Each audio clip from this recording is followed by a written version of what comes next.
উনি এসে বলে গেছেন যে মৃত মানুষ মারা গেলে তার কাছে কোরআন পড়ে লাভ নাই, কবরস্থানে কোরআন পড়ে লাভ নাই। কোরআন তো আসছে জীবিত মানুষের জন্য, অতএব যে মারা গেছে তার কাছে আর কোরআন পড়ে লাভ কি?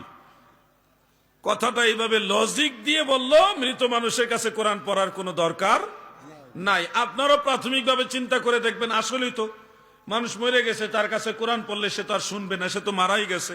তো মারা মানুষের কাছে কোরআন পড়বো কি জন্যে? পড়ে তো লাভ নাই।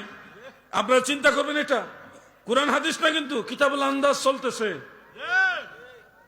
সে যে বলল মরা মানুষের কাছে কোরআন পড়া যাবে না, এটা কিন্তু কোরআনের আয়াত দিয়েও বলে নাই, হাদিস শরীফ দিয়েও বলে নাই। বলছে কি? যুক্তি দিয়া, কিতাবুল আন্দাজ, যে মানুষ মরে গেছে, মরা মানুষের কাছে কোরআন পড়ে লাভ কি?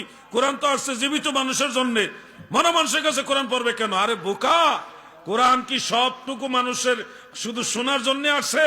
কোরআন একদিকে মানুষের হুকুম হাকাম, মানুষের জীবন বিধান হিসেবে আসছে, আরেকদিকে কোরআন হলো রহমত, আরেকদিকে কোরআন হলো রোগের ঔষধ, এবং আরেকদিকে এই কোরআনের উসিলায় মানুষের গুনাহ মাফ হয়, আখিরাতে নাজাত হয়। কোরআন বহু কারণে আসছে।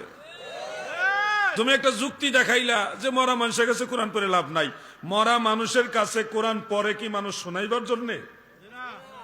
উদ্দেশ্য তো বুঝতে হবে আপনাকে। ওখানে মানুষ কোরআন পড়ে এই পড়ার উসিলায় তার কবরের আযাব যেন হালকা হয়, কোরআন পড়ার উসিলাই যেন আল্লাহ তাকে কবরের আযাব থেকে মাফ করে দেয়। এটা হলো মানুষের মাকসাদ, উদ্দেশ্য। কিন্তু আপনি লজিক দেখলেন মরা মানুষের কাছে কোরআন পড়ে লাভ কি? তাহলে কি আল্লাহ রসুলের হাদিসও মিথ্যা?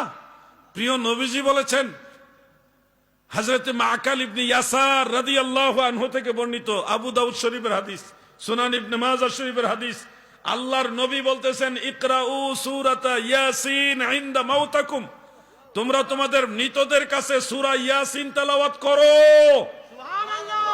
আল্লাহর নবী বলতেছে, তোমরা তোমাদের মৃতদের কাছে সূরা ইয়াসিন বা কোরআন তেলাওয়াত করো। আর আপনার আমির হামজা বলে গেছে মরা মানুষের কাছে কোরআন পড়ে লাভ নাই। এখন বলেন, হামজা মৌলভী সাহেবের কথা মানবেন না আল্লাহর রসুলের কথা মানবেন? আরে কোরআন শুধু মানুষকে শোনাইবার জন্য আসে নাই, বোকা। ওয়ানুনাজ্জিলু মিনাল কুরআনি মা হুয়া শিফাউ ওয়া রাহমাতুল লিল মুমিনিন। কোরআন রহমত হিসেবে এসেছে, কোরআন রোগের ঔষধ হিসেবেও এসেছে।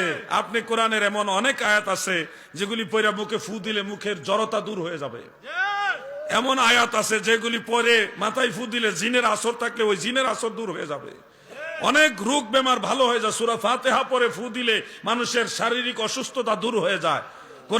কোরআনের অনেক উপকারিতা রয়েছে। আর উনি আপনাদের ওয়াজ করে গেছে যে মরা মানুষের কাছে কোরআন পড়ে লাভ নাই।